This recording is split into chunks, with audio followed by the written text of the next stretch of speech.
Well, happy Thanksgiving, guys. I'm not sure when this video is going to get posted, but today is Thanksgiving Day, and that means tomorrow people are going to be wanting some Christmas trees, and I hope that they're going to want some of these Christmas trees.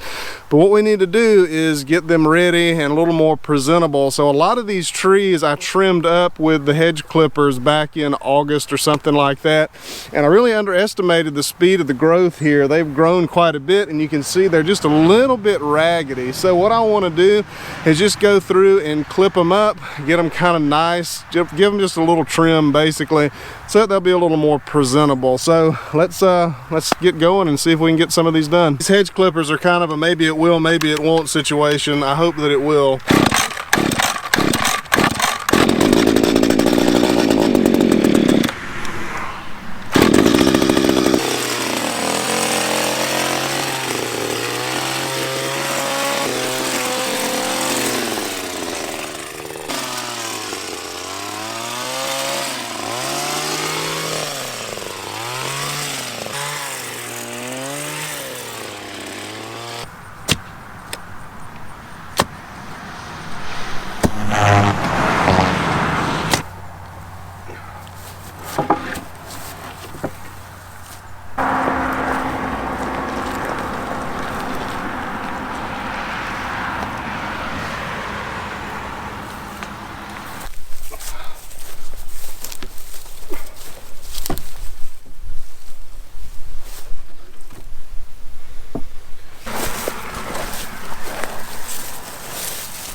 We're coming to buy a Christmas tree, but we don't have no money.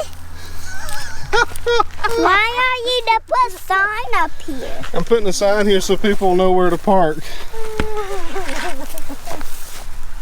Where? See? Yeah, but where are people that park? Oh, it's more rustic when it's crooked? Yes. Is that what you said? So you want it crooked? I'm just kidding. Grass will grow there, you know.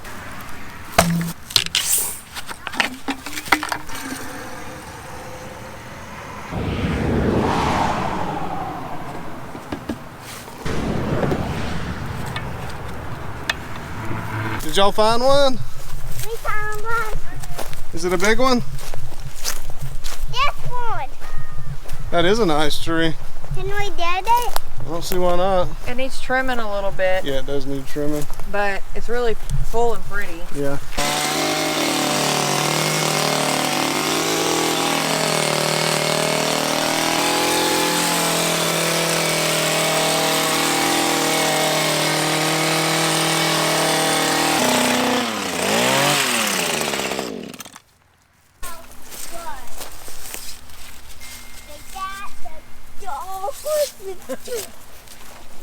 In addition to trimming up a lot of these trees, something else that I have to do is come along and find the trees that are just kind of unusable. Now this tree, it needs trimming, and I could probably trim it and make it look halfway decent, but the stump on it is really crooked right at the bottom, and these are the first batches of trees that I planted, and this is something that I really kind of struggled with, is getting those liners, those saplings in the ground absolutely straight. If you don't do that, if they're just a little bit crooked at the very lower part of those saplings, the top part of course is going to grow straight towards the sun, bottom part's going to stay where it is. You end up getting a crooked stump, and you end up, it won't fit right in the Christmas tree holder. And if it's just a mild bow in the stump, you can compensate for that with the little screw things that you have in the Christmas tree holders. But this tree and this tree are two examples of things that you can't compensate for. Let me show you what I'm talking about. Interestingly, all three of these trees, this one, that one,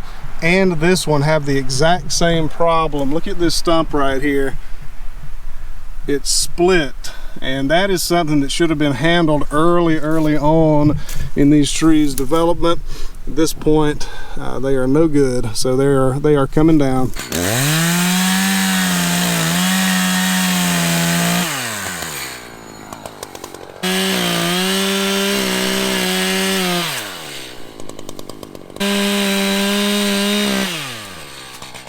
Now a lot of these trees have some kind of a little twist or a bow in the trunk there. Some of them are slight, and you can undoubtedly just use your base to adjust it and get it straight. But some of them are a little more severe, and I try to get rid of the ones that are just totally useless.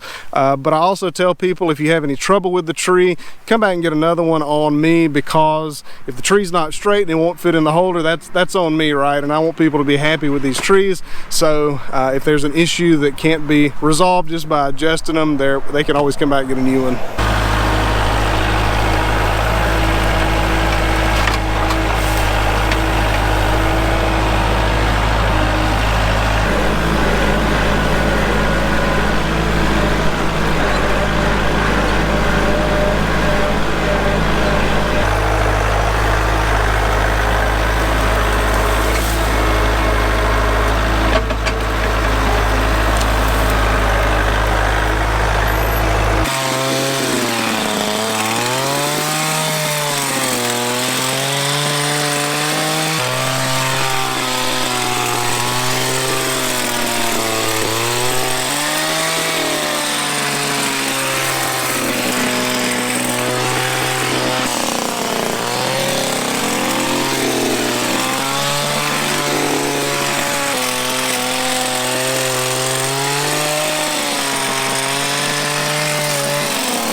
So these signs that I use are obviously not real fancy. They're sawmill lumber that my wife painted on, and just some screws holding it together. And I don't know what I was thinking right here. Last year, I guess I left these screws sticking out like this, and that's like about head height for maybe a 3-year-old or a 4-year-old.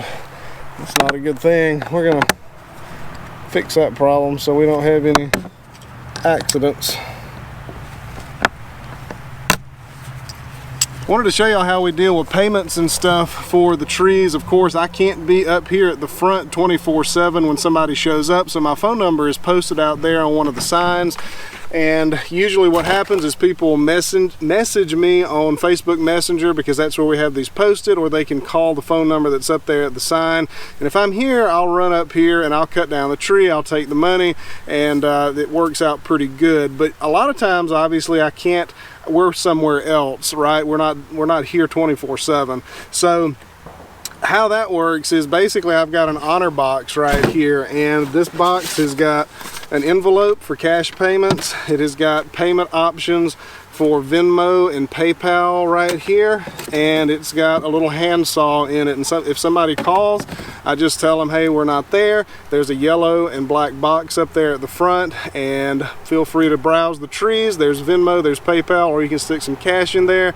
And this worked really, really well last year. We sold, I think, 28 trees last year, and a lot of them were sold by this method right here. And only one person shorted me, and they shorted me about $20. They paid half price for a tree. So it happens sometimes, but for the most part, the honor system seems to work for these trees. And if anybody was curious, we charge $50 each for these trees, and that's regardless of height or size or width or anything like that. And last year I think we charged $40, and we did really well, but you know, everything goes up, I suppose.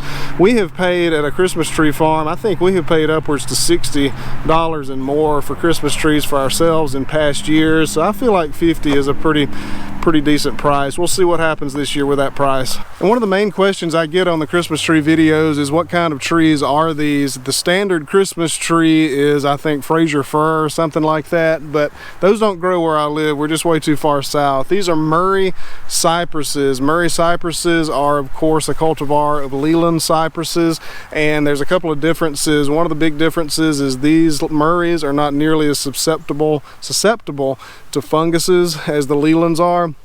And also on the ends of these branches, they tend to branch out and be a little more fluffier on the ends. They look pretty much the same, but they're a little bit fuller, and that makes them very suitable for Christmas trees. And once you trim these, and it's in a good growing season, they fill in very, very quickly, and they're extremely fast growing. They can grow 3 feet and then some a year. I think it's 3 to 5 feet per year that they can grow. They're very, very fast growing trees, and they smell nice. When you trim them, they smell super nice and make your house smell good. One of the big challenges of having these trees is keeping them clean between the trees. Of course, we get all kinds of sweet gums and little blue stem grasses and briars and little oak trees, and even pine trees grow up out here, and I only clean it out maybe twice a year, once right now and once kind of in the summertime, so it just doesn't get totally out of control. But one of the big things that's going to be on the ground is the trimmings from the trees, this stuff right here, and there's also some junk left over from when I trimmed these trees during the summer. Now this stuff is a little bit larger, not as good on the mower, but what I'll do with this stuff, rather than like raking it or something like that, I'll just run the mower over it. This stuff is very, very soft, and the mower will grind it up just a little bit, disperse them, and make it to where it won't look so kind of unkept on the ground right here. So pretty easy to keep them cleaned out as long as you kind of do it regularly, which I don't always do.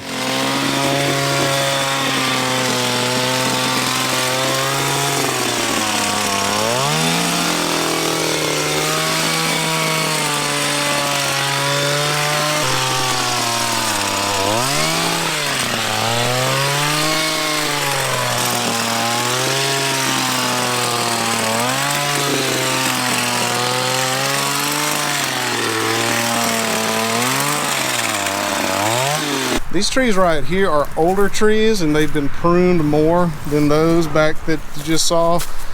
And you can see how much thicker they are, and I really love the looks of these trees right here. But the flip side of that is the thinner trees, you can see the ornaments through the trees a whole lot better. And actually my wife picked out our tree earlier this morning, one of these very thick ones, and she's changed her mind. She's going to come back and get a thinner tree so we can see the ornaments a little bit better. This is the one she picked out earlier, and you can see it's a beautiful, beautiful tree, and I love the looks of it, but it's crazy, crazy thick.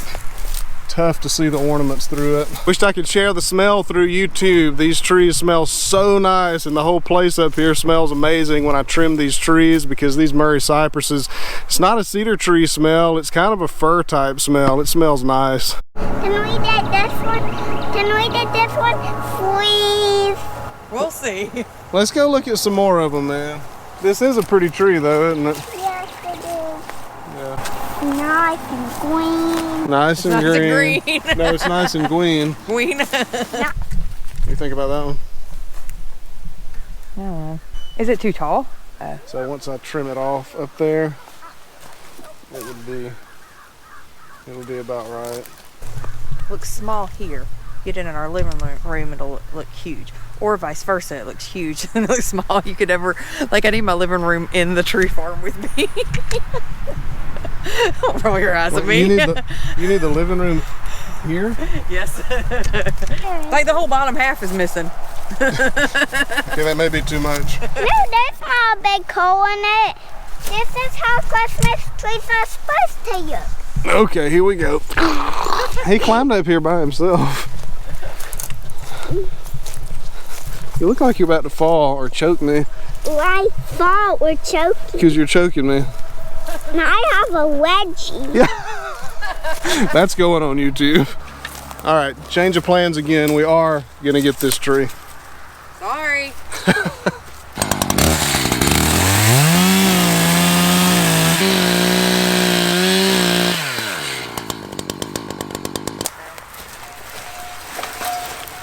fact, this is a really big tree. Barely fits in the grapple. They get bigger, you know. The closer they get to your house, they get larger and larger. Well guys, that is going to do it for this video. I really appreciate y'all watching. I hope that gives you a little bit of insight on kind of how we do our trees here, how we run the Christmas tree farm. This has kind of been one of the things on our place that has been pretty successful. We've had kind of a lot of failure on things this year. The honey crop didn't make because of a late freeze, and the pigs have been a struggle. Lots of things have gone kind of south this year, but the Christmas trees, if they work out like they did last year, hopefully this will kind of pick things up for us. We'll see. But yeah, that's going to do it for this video. I hope I answered all the questions that maybe you had. Put some more in the comments if you think of anything. We're going to go clean out a spot in our house and decorate a tree. And hope that y'all had a happy Thanksgiving. And yeah, I'll see you all in the next one. Oh my goodness, I'm gonna have to cut this tree down like way off down here before it's gonna fit. You said that word? Oh, that's what he chose to take off. And I put... It's touching the ceiling. Well, as long as it's on there. It's on there. Maybe it'll jam it in so it won't fall. Try to bring it down some. There, perfect, sorta. Oh no, not perfect. It's pushing the tree to the side. Alright, can I have that back? Oh, you sure can. To make this work. I'm getting like elbow shots here. I can watch up from the top. Got it. Yay! Don't even breathe in that direction.